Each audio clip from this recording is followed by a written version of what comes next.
Pemain keturunan Indonesia yang bermain di FC Twente, Mads Hilgers, meyakini bahwa level timnas Indonesia di fase grup C putaran ketiga kualifikasi Piala Dunia 2026 zona Asia sangat kompetitif.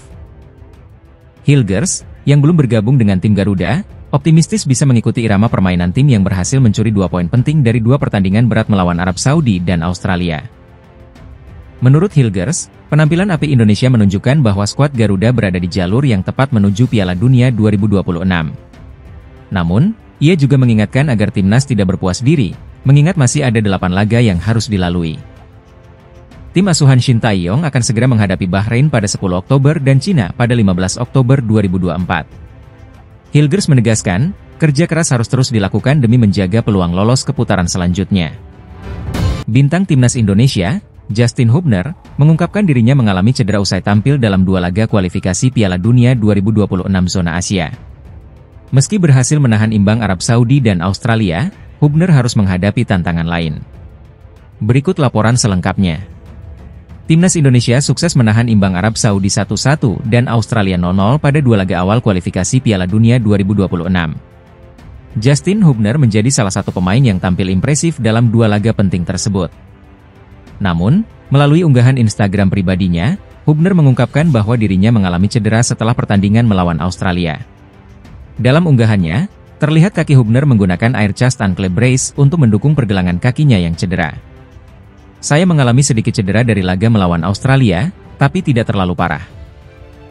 Meski cedera, Hubner menegaskan bahwa kondisinya baik-baik saja dan siap untuk pemulihan. Tak hanya Hubner, sebelumnya Sandy Walsh juga mengungkapkan bahwa dirinya mengalami cedera usai tampil di kualifikasi Piala Dunia. Hasil MRI saya baik, namun tetap membutuhkan waktu untuk pemulihan. Semoga Justin Hubner dan Sandy Walsh segera pulih dan kembali memperkuat timnas Indonesia dalam laga-laga berikutnya di kualifikasi Piala Dunia. Pertandingan yang digelar di Stadion King Abdullah Sport City, Jeddah, pada Jumat 6 September, diwarnai dengan prediksi bahwa Indonesia akan kalah telak. Namun, skuad asuhan Shin Tae-yong tampil gemilang meski kehilangan 2 pemain kunci, Justin Hubner dan Jordi Amat. Arab Saudi, yang dikenal sebagai langganan Piala Dunia, bahkan sempat tertinggal lebih dulu lewat gol Ragnar Oratmangoen, sebelum menyamakan kedudukan melalui tendangan Musab Al-Juair yang terdefleksi. Tidak hanya di Arab Saudi, timnas Indonesia juga mengejutkan Australia dengan hasil imbang 0-0 di Stadion Gelora Bung Karno, Selasa 10 September. 2 hasil imbang ini membawa Indonesia ke peringkat keempat grup C dengan 2 poin. FIFA dalam artikelnya, memuji etos kerja dan semangat pantang menyerah dari para pemain Indonesia. Menurut FIFA, jika performa ini dipertahankan, Indonesia berpeluang besar untuk lolos ke Piala Dunia 2026. Gol pemain timnas Indonesia, Ragnar Oratmangoen, berhasil masuk dalam nominasi gol terbaik di matchday pertama dan kedua kualifikasi Piala Dunia 2026 zona Asia. Namun, dukungan suara sangat diperlukan agar gol ini bisa terpilih sebagai yang terbaik. Gol Ragnar Oratmangoen tercipta saat Indonesia menghadapi Arab Saudi pada Jumat, 6 September 2024. Meskipun bukan gol yang paling indah secara estetika, usaha Ragnar berhasil mengamankan hasil imbang 1-1 yang sangat berarti bagi timnas Indonesia. Usaha Ragnar Oratmangoen yang dibelokkan akhirnya membantu Indonesia mengamankan poin penting di Jeddah. Ini menunjukkan bahwa Asia Tenggara layak berada di panggung ini, ditulis AFC di laman resminya. Selain gol Ragnar, 7 gol lainnya dari pemain seperti Takumi Minamino dan Son Heung-min juga masuk nominasi. Namun, gol Ragnar akan sulit menang tanpa dukungan suara dari para pendukung. Kelvin Verdong, bek kiri timnas Indonesia, memberikan janji luar biasa usai berhasil menahan imbang Australia 0-0 dalam laga kualifikasi Piala Dunia 2026. Dalam laga yang digelar di Stadion Gelora Bung Karno, Selasa 10 September, timnas Indonesia sukses mengamankan 1 poin melawan Australia. Ini adalah hasil imbang kedua setelah sebelumnya menahan Arab Saudi 1-1. Kelvin Verdong, yang tampil penuh selama 90 menit, mendapat pujian atas performanya dalam menjaga pertahanan. Pemain yang merumput di klub NEC Nijmegen Belanda ini berhasil menahan serangan dari Samuel Silvera dan Alessandro Circati.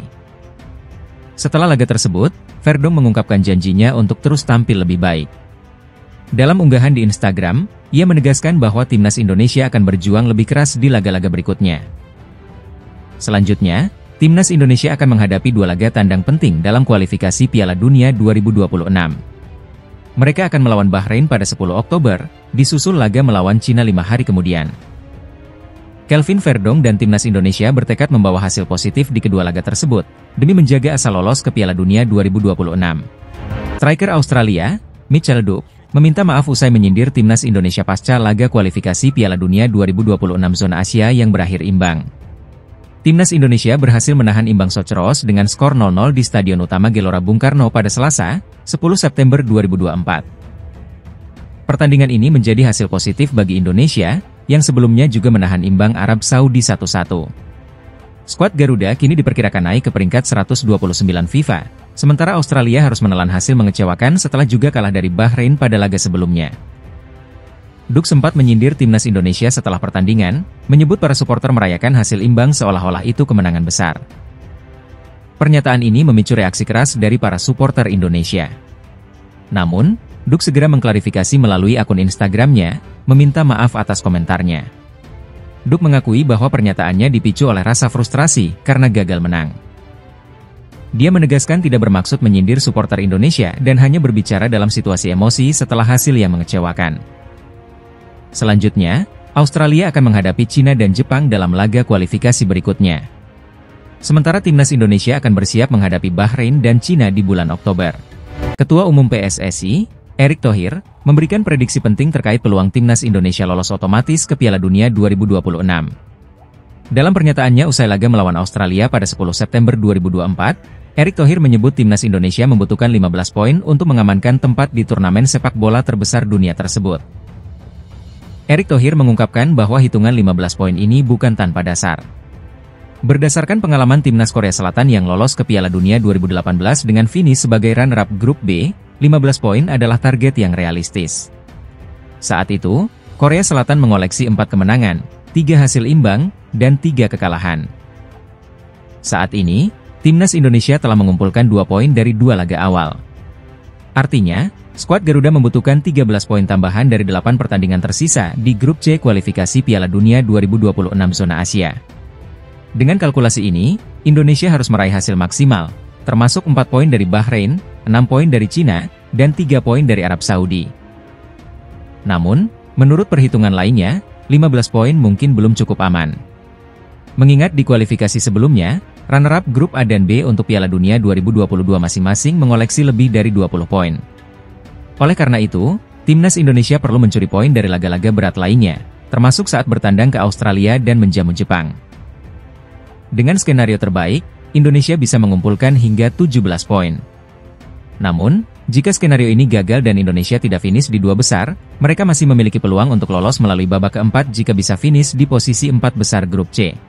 Kiper Timnas Indonesia, Martin Paes, mengaku tidak khawatir dengan proses adaptasinya di skuad Garuda. Salah satu alasan utamanya adalah dukungan dari rekan setimnya, Sandy Walsh.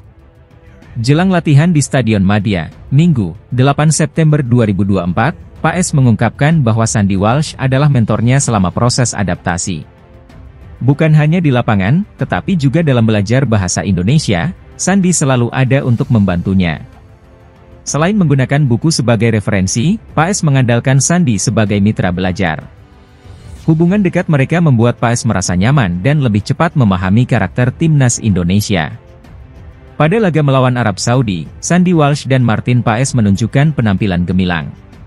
Sandy berhasil menjadi salah satu bek yang sukses menghentikan serangan-serangan lawan, sementara Paes tampil sebagai pilar utama di bawah Mister Gawang.